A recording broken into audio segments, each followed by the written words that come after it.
नमस्कार, स्वागत है आपका न्यूज बाइस्कोप में। मैं हूं आसिया। अब की केकरबाब बिहार, इसका जवाब जनता देगी और जल्द देगी। लेकिन उससे पहले जो हलचल बिहार में है वो लगातार अपडेट आप तक हम पहुंचाएंगे कि बिहार में अब चुनावी बयार किस तरह बह रही है, किसका पलड़ा भारी नजर आ रहा है और कौन यहां पर अपनी सीट को बचाने के लिए जुटा हुआ है। लेकिन उससे ज्यादा दिलचस्प अभी ये हो रहा है कि सीट शेयरिंग पर बवाल मचा हुआ है, घमासान मचा हुआ है। तो कुछ पार्टियां अपने कैंडिडेट की लिस्ट जारी कर रही हैं, तो कहीं अब पार्टियां आपस में सीटों को स्विप भी कर रही हैं। तो क्या चल रहा है बिहार में, हर दिन के अपडेट आप हमारे साथ जानिए। हमारे साथ स्टूडियो में वरिष्ठ सहयोगी राकेश रंजन और उदय मौजूद हैं। चर्चा करेंगे बिहार चुनाव पर, हम बातचीत करेंगे। तो यह हमारी चुनावी चौपाल, जिसमें जानने की कोशिश करेंगे आपकी केकरबाब बिहार। तो चलिए, आज सबसे पहले जो अपडेट है, आज जनसुराज पार्टी ने अपने 51 कैंडिडेट की लिस्ट जारी कर दी है। यानी जनसुराज पार्टी ने बाजी मार ली है प्रत्याशियों की सूची जारी करने में। ये पहली लिस्ट जनसुराज की जारी हुई जिसमें 51 सीटों पर प्रत्याशी के नाम की घोषणा की गई है। और जो खास नाम इसमें है, करगहर से गायक रितेश पांडे को टिकट दिया गया है। तो इस बार कई भोजपुरी कलाकार आपको चुनावी मैदान में नजर आने वाले हैं। तो वहीं आरसीपी सिंह की बेटी को भी अस्थावा से टिकट मिला है। तो कर्पूरी ठाकुर की पोती को मोरवा से टिकट मिला। प्रीति किन्नर को भोरे से टिकट जनसुराज ने दिया है और छपरा से जयप्रकाश सिंह को टिकट मिला है। तो ये कुछ बड़े नाम जिनसे वाकिफ है आप सभी, और इन्हें टिकट मिला है। अब इसके बाद जनसुराज किन किन सीटों पर कहां किन किन खेमों को नुकसान पहुंचा सकती है, चर्चा इस पर करेंगे। रंजन जी, ये जो जनसुराज की लिस्ट जारी हुई है, ये पहली लिस्ट, अब ये कितनी घातक दोनों खेमों के लिए हो सकती है? देखिए, उस पे तो हम चर्चा करेंगे, लेकिन जो ये लिस्ट मैंने देखी तो जो पहला सवाल मन में आया, जो प्रशांत किशोर ने एक बात कही थी कि व्यक्ति को दो जगह से चुनाव लड़ना चाहिए, जन्मभूमि और कर्मभूमि से। तो जन्मभूमि के लिहाज से ये था कि वो करगहर से चुनाव लड़ सकते हैं। हालांकि रितेश पांडे भी करगहर के लिए तैयारी कर रहे थे, लेकिन जब उन्होंने ये बातें कही थी तो लगा था कि रितेश पांडे शायद भभुआ शिफ्ट किए जाएंगे। लेकिन अब रितेश पांडे करगहर सीट के लिए उम्मीदवार बनाए गए हैं। तो ये तो तय हो गया कि अब जन्मभूमि से प्रशांत किशोर चुनाव नहीं लड़ेंगे। तो क्या कर्मभूमि से लड़ेंगे, और कर्मभूमि किसे बनाएंगे? क्या राघोपुर कर्मभूमि बनेगा? ये बड़ा सवाल है, क्योंकि 11 अक्टूबर से प्रशांत किशोर जो हैं अपने चुनावी अभियान की शुरुआत करेंगे और जो उनका पहला ठिकाना है वो राघोपुर ही है। तो देखते हैं कि इसमें आगे क्या होता है।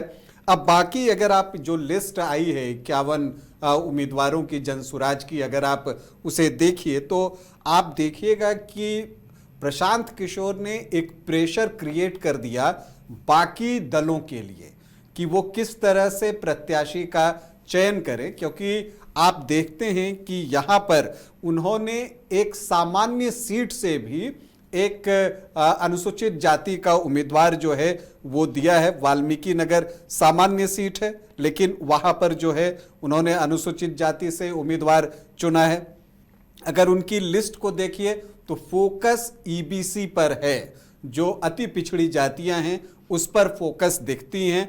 लगभग 51 में 17 जो हैं वो ईबीसी से हैं, और इसका मतलब हुआ कि 33.33% ईबीसी से हैं। बिहार में जो सेंसस हुआ था उसमें जो है 36.01, सेंसस नहीं, वो जो जाति गणना हुई थी, तो उसमें 36.01% अति पिछड़ी जातियां आती हैं। तो इन्होंने 33.33% को जो है उम्मीदवार बनाया है। अब जब आप कहती हैं किसका फायदा किसका नुकसान, तो हम लोग समझते चलें।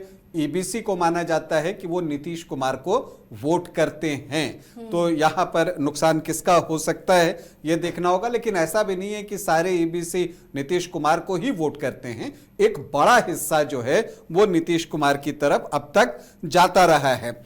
यहां पर अनुसूचित जाति के 7 जो हैं प्रत्याशी उन्होंने चुने हैं, जिसमें कि एक सामान्य सीट से भी वाल्मीकि नगर से है।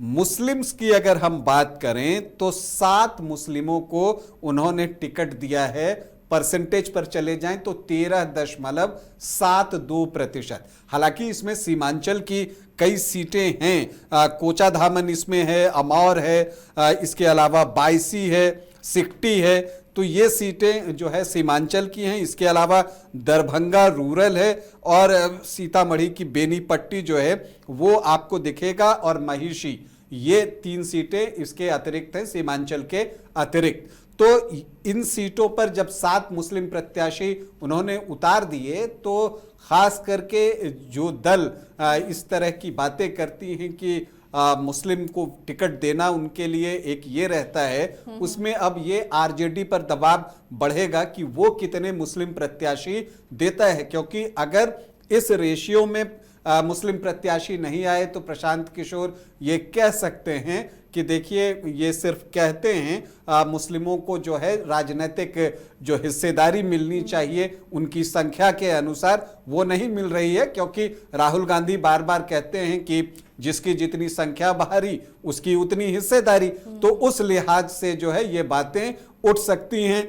तो यहां पर जो है परेशानी किसके लिए बढ़ सकती है, तो आरजेडी के लिए ये परेशानी जो है वो ज्यादा बढ़ सकती है, ये बात दिखती है।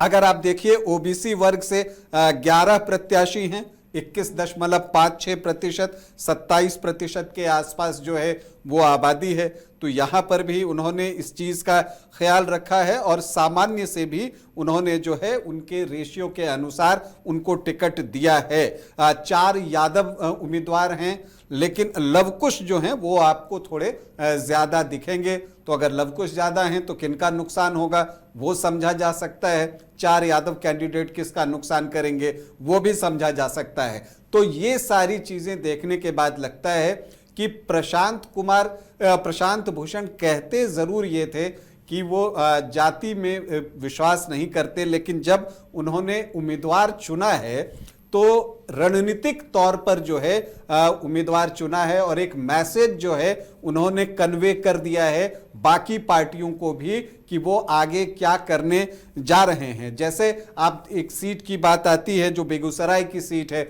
भूमिहार बहुल सीट है, वहां पर जो बीजेपी के प्रत्याशी होंगे वो भी भूमिहार होंगे, जो कांग्रेस प्रत्याशी देगी वो भी भूमिहार होंगे, लेकिन वहां पर इन्होंने जो है सहनी कैंडिडेट उतारा है, सुरेंद्र सहनी को उतारा है। तो एक नई तरह की राजनीति करने की कोशिश है। कुछ सीटों पर वो एनडीए को नुकसान करेंगे तो कुछ सीटों पर जो है वो आरजेडी को भी नुकसान करते हुए दिख रहे हैं। तो इसलिए कुल मिलाकर अगर आप उनके देखें कि जो प्रत्याशी उन्होंने चयन किया है तो स्ट्रैटेजिकली जो है उन्होंने प्रत्याशियों का चयन किया है और एक दबाव जो है बाकी पार्टियों पर, चूंकि देखिए एक पार्टी वीआईपी की हम बात करते हैं, मुकेश सहनी की पार्टी वो मल्लाहों की बात करते हैं, और मैं देख रहा था कुछ नाम, तो अब आप देखिए केवटी से बिलटतु सहनी, मीनापुर से तेज नारायण सहनी, बेगूसराय से सुरेंद्र सहनी, बेलदौर से गजेंद्र कुमार सिंह निषाद,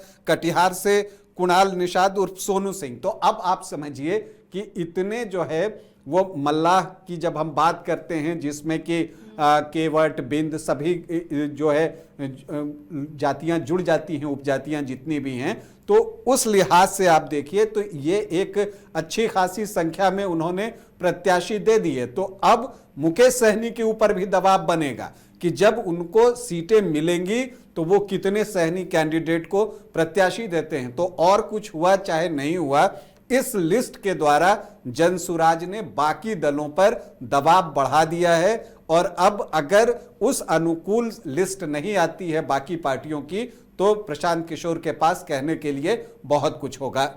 बिल्कुल, देखिए उदय, प्रशांत किशोर रणनीतिकार रहे हैं, कई पार्टियों को, कई नेताओं को उन्होंने जिताया है, जीत का मंत्र दिया है, पूरी प्लानिंग की है, स्ट्रेटेजी बनाई है। अब वो खुद चुनावी मैदान में है, तो ये जो रणनीतिकार दूसरों को जिताते रहे या इनके रणनीति की वजह से जीत होती रही, तो बिहार में क्या लग रहा है? बिल्कुल, देखिए प्रशांत किशोर भले चुनाव में नतीजा कुछ भी दिखाएं या फिर क्या होगा ये अभी समय के गर्त में है, कहा नहीं जा सकता, लेकिन दबाव उन्होंने जरूर बना दिया है। और देखिए उनका मैसेज बिल्कुल स्पष्ट है। अभी तक ये कहा जा रहा था, जनसुराज के विरोधी ये कह रहे थे कि भाई ये टिकट कटुओं की पार्टी है, जिन्हें जहां से टिकट नहीं मिलेगा वो जनसुराज में जाएंगे, उन्हें टिकट मिल जाएगा। लेकिन सबसे पहले सूची जारी कर प्रशांत किशोर ने यह जाहिर कर दिया है कि यह टिकट कटुओं के लिए नहीं है कि भाई आप कोई भी मुंह उठा के चला आया उसे हम टिकट नहीं देंगे, हमारा अपना क्राइटेरिया है, हम टिकट उसके हिसाब से देंगे। तो देखिए वो पहला मैसेज ये देने में तो कामयाब रहे हैं कि भाई बीजेपी ने नहीं दिया, आरजेडी ने नहीं दिया तो उठ के जनसुराज में चले आए, हमने टिकट दे दिया। तो इस अवधारणा को उन्होंने खत्म करने का प्रयास किया है। और देखिए जो जिन समीकरणों की रंजन जी बात कर रहे हैं, समीकरणों का बाकायदा उन्होंने ध्यान रखा है, तो ये वाकई में दूसरे दलों के लिए एक दबाव वाली परिस्थिति है और एक चुनौतीपूर्ण परिस्थिति है। अब देखने वाली बात यह होगी कि अब जब बीजेपी की, हालांकि खबरें यह भी आ रही हैं कि बीजेपी की 40 लोगों की सूची तैयार हो गई है, हालांकि वो सूची कंफर्म नहीं है इसलिए उसमें नामों का उल्लेख हम नहीं करेंगे, लेकिन ये माना जा रहा है कि बीजेपी की 40 लोगों की सूची तैयार है और वो कल तक जारी कर दी जाएगी। तो अब देखिए, अब उस हिसाब से उस क्राइटेरिया पे आंका जाएगा कि पीके ने जिस तरह से जिन समीकरणों का ध्यान रखते हुए सूची जारी की है तो बीजेपी उस पर कहां है। लेकिन देखिए अब अगर आकलन किया जाए तो इसमें कहीं ना कहीं ऐसा लग रहा है कि अब बीजेपी सूची जारी कर देगी, बीजेपी का जो सीटों का मसला है वो भी अब हल होने की ओर है, लगातार बैठकों का दौर चल रहा है। लेकिन महागठबंधन कहीं ना कहीं पिछड़ता हुआ जरूर नजर आ रहा है। महागठबंधन में सीटों को लेकर अभी तक जिच कायम है, अभी तक ये स्पष्ट नहीं हो पाया है कि कांग्रेस को कितनी सीटें दी जाएंगी, वाम दलों को कितनी सीटें दी जाएंगी, अभी तक घोषणा नहीं हुई है। ऐसे में लगता है कि महागठबंधन को सूची जारी करने में अभी थोड़ा वक्त लगेगा। वैसे आशा जी एक चीज आप देखिएगा, जो कुछ चीजें समझ में नहीं आई, जैसे केवटी विधानसभा क्षेत्र है, वहां पर मुस्लिम वोटर्स जो है लगभग 31% के आसपास हैं, लेकिन वहां पर जनसुराज ने जो है सहनी कैंडिडेट उतारा है। तो एक चीज ये समझना, और दूसरी बात जो है, जब आप इमामगंज को देखते हैं तो वहां जब उपचुनाव हुआ था तो जितेंद्र पासवान जो है वो जनसुराज के प्रत्याशी बने थे और उन्होंने बेहतरीन प्रदर्शन किया था। वो तीसरे स्थान पर थे, 37,000 से ज्यादा वोट उनको आए थे, 22.5% से ज्यादा वोट था उनका, और ऐसे में लग रहा था कि वो चुनाव लड़ेंगे। मैंने उनका सोशल मीडिया पेज भी विजिट किया, वो 2 दिन पहले तक ये लिख रहे थे, विकसित इमामगंज हमारा मकसद है, तो ये बातें लिख रहे थे। लेकिन दिलचस्प ये हुआ कि आज उनका टिकट कट गया, जिन्होंने कि उपचुनाव में बेहतर प्रदर्शन किया था। चूंकि उपचुनाव के वक्त अगर आप देखें तो बेलागंज और इमामगंज यही 2 विधानसभा क्षेत्र था जहां जनसुराज का प्रदर्शन बेहतर रहा था, लेकिन जिसने बेहतर प्रदर्शन किया था उनका टिकट कट चुका है। तो ये दिखता, वहां से डॉक्टर अजीत कुमार को जो है वो टिकट दिया गया है। ये एक बात गौर करने की है। इसके अलावा आप एक और चीज देखती हैं कि उन्होंने जो प्रत्याशियों का चयन किया है, तो देखिए आप अगर डॉक्टर्स की बात कीजिए तो ढाका से डॉक्टर लाल बाबू प्रसाद, मुजफ्फरपुर से डॉक्टर अमित कुमार दास, गोपालगंज से डॉक्टर शशि शेखर सिन्हा, मटिहानी से डॉक्टर अरुण कुमार, आरा से डॉक्टर विजय कुमार गुप्ता, इमामगंज से डॉक्टर अजीत कुमार। तो डॉक्टर्स की आप एक श्रृंखला यहाँ पर देखिएगा। इसके अलावा फोकस रहता है प्रशांत किशोर का कि पढ़ाई बिहार में उसका शिक्षा का स्तर अच्छा हो, बाहर बच्चे पढ़ने ना जाएं, पलायन रुके, यहीं पर रोजगार उपलब्ध हो, उन चीजों को फोकस किया गया है। शिक्षित लोगों को ज्यादा टिकट मिला है। स्कूल बैग उनका चुनाव निशान भी है। देखिए कुम्हरार से उन्होंने केसी सिन्हा को टिकट दिया है, प्रसिद्ध गणितज्ञ हैं, कितनी पुस्तकें उन्होंने लिखी है और सब हायर लेवल पर उनको पढ़ाया जाता है, और उनका मुकाबला वहां पर अरुण कुमार सिन्हा से होगा। तो उन्होंने समीकरण का भी ध्यान रखा है। तो ये सारी चीजें अगर आप देखिए तो आपको लगता है कि प्रशांत किशोर ने उम्मीदवारों के चयन में जो है एक अपनी सोच को आगे रखा। मांझी में वीबी गिरी जो है प्रसिद्ध एडवोकेट है, उनको टिकट दिया है। तो इस तरह से उन्होंने प्रत्याशी जो है वो चुने हैं। तो एक तो आप ये बात कह सकती हैं कि प्रशांत किशोर ने पहला कदम जो है वो चला है और बाकी दल जो है वो पीछे छूट गए। हालांकि इसकी वजह भी है, प्रशांत किशोर अकेले चुनाव लड़ रहे हैं, तो जो फैसला लेना है उनको लेना है, और जो बाकी दल हैं वो गठबंधन में हैं, तो उनको एक सामूहिक फैसला लेना है, तो उसमें विलंब होता है। लेकिन कुल मिलाकर अगर आप देखें तो जनसुराज ने अपने पहली सूची के द्वारा एक आप कहिए कि ट्रेंड सेट करने की कोशिश की है। अब आगे जब उनकी अन्य सूची आती है तो उसमें देखना होगा कि वो किस तरह से प्रत्याशियों का चयन करते हैं। बता दिया है कि दिलजलों की ये पार्टी नहीं है, पहले लिस्ट जारी करके ये बता दिया कि जो दूसरे दलों को छोड़कर आ रहे हैं उनकी ये पार्टी नहीं है, दिलजलों की पार्टी नहीं है, इसलिए सबसे पहले उन्होंने अपनी पहली सूची जारी कर दी है। चलिए, अब चुनाव है तो पार्टियां ये दावे करती रहती हैं, वायदे करती रहती हैं कि उनकी सरकार बनेगी, तो वो क्या करेंगे। इन सब के बीच नेता प्रतिपक्ष तेजस्वी यादव ने भी ये दावा किया है, वादा किया है कि अगर उनकी सरकार बनती है तो हर घर में एक सरकारी नौकरी होगी। अब इस पर जीतन राम मांझी जो हम सुप्रीमो हैं उन्होंने पलटवार किया है, तेजस्वी पर तंज किया है और बड़ा चुटीले अंदाज में उन्होंने तंज किया। उन्होंने कहा, बेटा ललटेनवा गधा चाहे कितने कोशिश कर ले ओकर सिर पर सिंग नहीं निकल सकता। ये तेजस्वी यादव की घोषणाओं पर मांझी का तंज था। तो वायदे चुनावी माहौल में किए जाते हैं।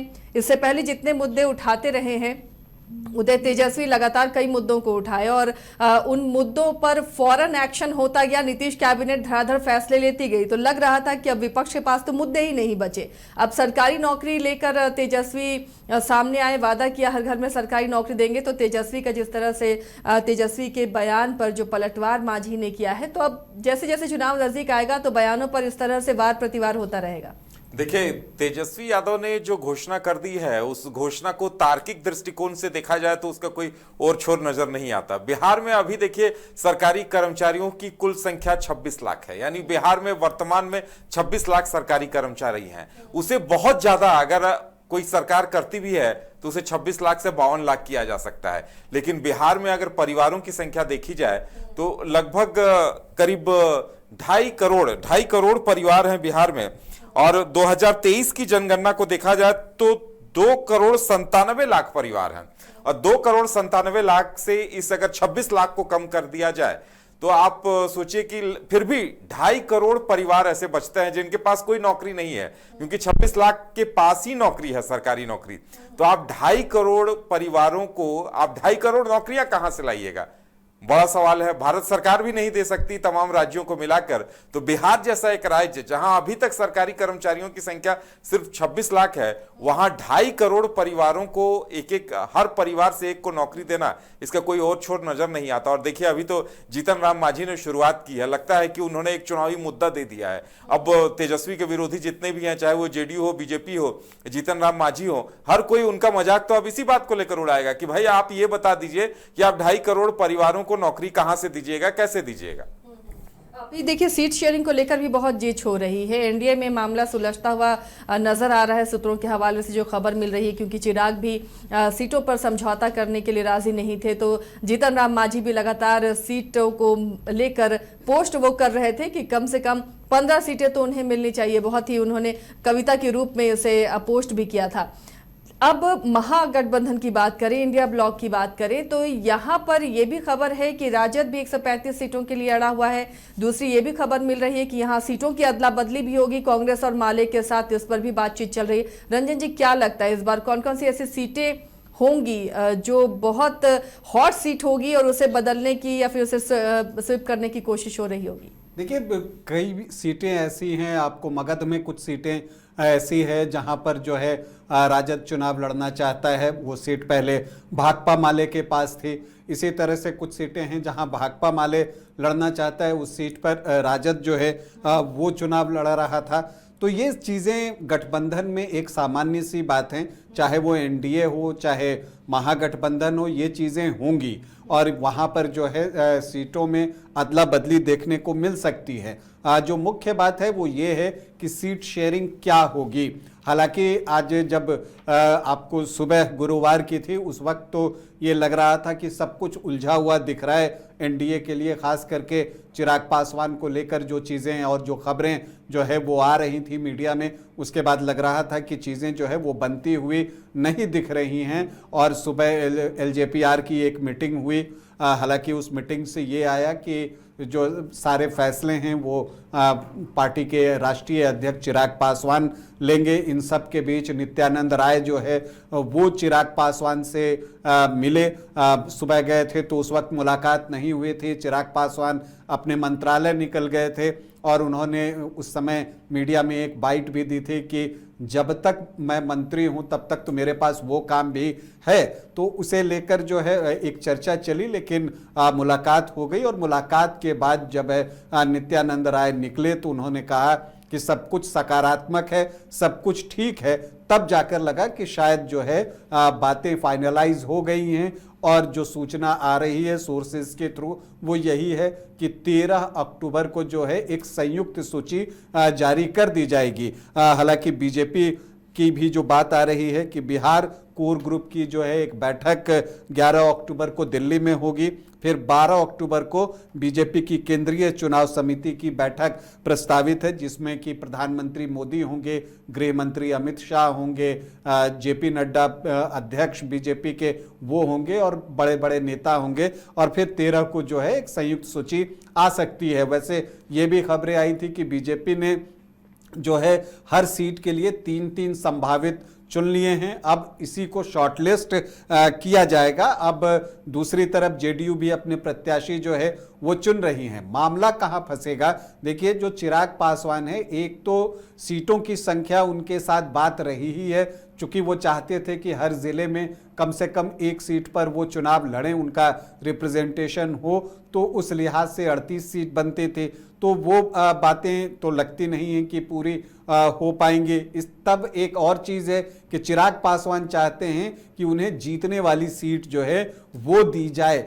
ऐसा नहीं है कि जहां पर मान लीजिए आरजेडी या महागठबंधन मजबूत हो वहां पर उनको सीटें दे दी जाए, ये नहीं चाहते, क्योंकि चिराग पासवान पर भी एक दबाव है ये 100% स्ट्राइक रेट वाला। क्योंकि जब एक बार आपकी छवि बन जाती है कि हाँ आप लगातार सेंचुरी मार रहे हैं तो फिर लोगों की उम्मीदें आपसे बढ़ जाती हैं और वो दबाव जो है आप भी महसूस करते हैं। तो चिराग पासवान ऐसी सीटें चाहती हैं जिन पर जो है वो जीतने लायक सीटें हों, और उसमें जो बात फंसती है वो ये है कि उसमें कुछ बीजेपी की जीती हुई सीट है, इसी तरह से जेडीयू की कुछ जीती हुई सीट है। कुछ सीटों की अगर आप बात कीजिए तो गोविंदगंज की सीट है, वो तो बिल्कुल हाई प्रोफाइल सीट है क्योंकि वहां पर बीजेपी के विधायक हैं सुनील मणि तिवारी और वहां से एलजेपी-आर के जो प्रदेश अध्यक्ष हैं राजू तिवारी वो चुनाव लड़ते हैं। 2015 में वो चुनाव जीते भी थे, लेकिन जब पिछली बार जो एलजेपी-आर गठबंधन से अलग हुआ, लेकिन तब वो सीट थी जहां पर एलजेपी-आर बीजेपी के खिलाफ चुनाव लड़ रही थी और वहां पर जो है सुनील मणि तिवारी के खिलाफ राजू तिवारी ही प्रत्याशी थे। बावजूद इसके सुनील मणि तिवारी जीत गए थे, लेकिन अब राजू तिवारी के लिए वो सीट मांगी जा रही है और वो एक सीट है। इसी तरह से लालगंज की सीट है, वहां से बीजेपी के फायर ब्रांड नेता संजय सिंह जो है वो विधायक हैं, उस सीट पर चिराग पासवान की नजर है। हाजीपुर की सीट है, अब वहां पर पिछले 7 बार से बीजेपी जीत रही है और जब 2015 में एनडीए का गठबंधन हुआ था तब भी बीजेपी ही हाजीपुर विधानसभा सीट से चुनाव लड़ी थी, लेकिन उस सीट को लेकर भी चिराग पासवान चाहते हैं कि ये सीट उनके पास आए, जो कि जानकारी सोर्सेज के थ्रू आ रही है। वो नित्यानंद राय की सीट रही है, 4 बार नित्यानंद राय वहां से चुनाव जीते हैं, 3 बार से वहां अवधेश सिंह जीत रहे हैं। तो अब देखना है कि बातें कहां फाइनलाइज होती है। मटिहानी की सीट जो है उसको लेकर जिच है, क्योंकि पिछली बार एलजेपी ने जो एक सीट जीती थी चिराग पासवान की पार्टी, वो राजकुमार सिंह एलजेपी के टिकट पर ही चुनाव जीते थे, लेकिन अब वो जेडीयू में हैं। तो लेकिन एलजेपी का कहना है कि ये हमारी जीती हुई सीट थी तो ये मुझे दीजिए। तो कुछ सीटें इस तरह की हैं जहां मामला फंसा हुआ है। दूसरी तरफ अगर आप महागठबंधन की बात कीजिए तो मुकेश सहनी 60 सीटों की डिमांड कर रहे थे, अब वो आ गए हैं, अब वो कहते हैं कि 40 से नीचे। लेकिन जो चीजें छनकर आ रही हैं, संभावना दिख रही है कि 20 से नीचे भी वो पहुंच सकते हैं, क्योंकि इस बार लेफ्ट भी अपनी सीटों की संख्या बढ़ाना चाहता है और उनका प्रदर्शन पिछली बार बेहतर रहा था। खास करके भाकपा माले की अगर आप बात कीजिए तो तो जो एक फार्मूला निकलता दिखता है कि 130 से 34 सीट पर आरजेडी, कांग्रेस 54 से 58 सीटों पर, भाकपा माले 23 से 25 सीट पर, वीआईपी को 14 से 16 सीटें दी जा सकती हैं, सीपीआई 6, सीपीआईएम 4, और अगर आप देखिए तो रालोजपा और झामुमो के बीच जो है 4 से 6 सीट का बंटवारा हो सकता है। लेकिन अब देखना है कि क्या वीआईपी 14 से 16 पर मान जाएगी, तो वहां पर इसीलिए ये मामला अटका पड़ा है, और ये जब तक सॉल्व नहीं होगा तब तक सीटों की घोषणा जो है नहीं होगी। गुरुवार रात जो है कांग्रेस के नेताओं की भी मुलाकात हो सकती है, तो उन सारी चीज़ों को देखना होगा कि जब कांग्रेस और आरजेडी के नेता बैठते हैं तो क्या फैसला होता है। लेकिन पूरा बिहार चुनावी मोड में आ चुका है, और हर खबर अगर आप देखें तो उसी लिहाज से आ रहे हैं। एआईएमआईएम से जुड़ी भी खबरें आ रही हैं कि वो सीमांचल, मिथिलांचल, शाहाबाद, मगध, नवादा और बिहार शरीफ में जो है अपने प्रत्याशी उतारेगा। 40 से ज्यादा पिछली बार जो है लगभग आधे पर थे उनके प्रत्याशी, तो वो जितनी सीटों की संख्या बढ़ाते जाएंगे महागठबंधन के लिए परेशानी उतनी बढ़ती चली जाएगी। इसके अलावा पवन सिंह का एक मामला बिहार में चल ही रहा है, उनके परिवार का वो मामला वो अब राजनीतिक होता चला जा रहा है। तो ये सारी चर्चाएं गुरुवार जो है वो दिन भर चलती रही। और तो इसके अलावा कांग्रेस ने आज पीसी भी की है और नीतीश सरकार की चार्जशीट निकाली है। 42 पन्नों की ये चार्जशीट है, जो नीतीश सरकार या एनडीए के तमाम जो नेता हैं लगातार वो जंगल राज का भय दिखा रहे हैं लोगों को। लेकिन अब कांग्रेस ने 20 सालों का पूरा ये चार्जशीट निकाल दिया है। तो अब जैसे जैसे चुनाव नजदीक आएंगे, उदय, क्या लगता है इस तरह की चार्जशीट या वायदे कितना वोटर्स को लुभा पाते हैं? बिल्कुल, देखिए वोटर्स को लुभाने में बिहार के वोटर सब काफी समझदार हो गए हैं और वो इन दावों की हकीकत भी समझ रहे हैं। ये जो लोक लुभावन जो वादे किए जा रहे हैं उन्हें भी बखूबी समझ रहे हैं। तो उम्मीद कीजिए कि बिहार के वोटर्स इस बार झांसे में नहीं आएंगे। और कैबिनेट ने जो लगातार लॉलीपॉप पकड़ाया है वो भी अब बिहार के वोटर समझते हैं। बिल्कुल, बिहार के वोटर उसे भी समझ रहे हैं। और देखिए बिहार के वोटर इसी बहाने ये भी जान रहे हैं कि भाई हमें बहुत फायदा मिल गया, महिलाओं को जो पैसे मिले, और अगर सरकार कोई चीज देती है तो देखिए उसका एक अलग प्रभाव दिखता है। क्या समझा है जनता ने कि कितना उनको फायदा मिला है, या उसे वो चुनाव के लिहाज से देख रहे हैं? इसका फैसला तो जिस दिन वोटिंग होगा और जिस दिन परिणाम आएगा तभी पता चलेगा। दोनों ही तरफ की बातें हैं, और जनता इतनी समझदार है, और ये शुरू से ही आमतौर पर जो नेता होते हैं वो समझते हैं कि वो जनता को जो है वो किसी तरह से अपने पाले में कर लेंगे। लेकिन जनता खुद बहुत समझदार होती है, क्योंकि जब वो वोट करने जाते हैं तो सिर्फ अकेले वो होते हैं और उनके मन में क्या होता है सिर्फ वही जानते हैं। और चूंकि मैं ऐसे कई परिवारों को जानता हूं जहां पति पत्नी भी अलग अलग वोट करते हैं, तो इसीलिए ये कहना कि किसकी बातों को पर वो ज्यादा विश्वास करेंगे, अभी थोड़ी जल्दबाजी होगी। चुनाव थोड़ा सा जब गियर अप होगा, थोड़ा तेज होगा, तब चीजें जो है वो खुलकर सामने आएंगी, और फिर जनता का रुझान भी पता चलेगा। हमारे रिपोर्टर्स भी जगह जगह से जब हमें खबरें देंगे, लगातार खबर दे रहे हैं पब्लिक के बीच से भी, और उनके रिएक्शंस भी ला रहे हैं कि वोटर्स का मिजाज इस बार कैसा है। देखिए स्वाभाविक एक एंटी इनकम्बेंसी होती है, 20 सालों से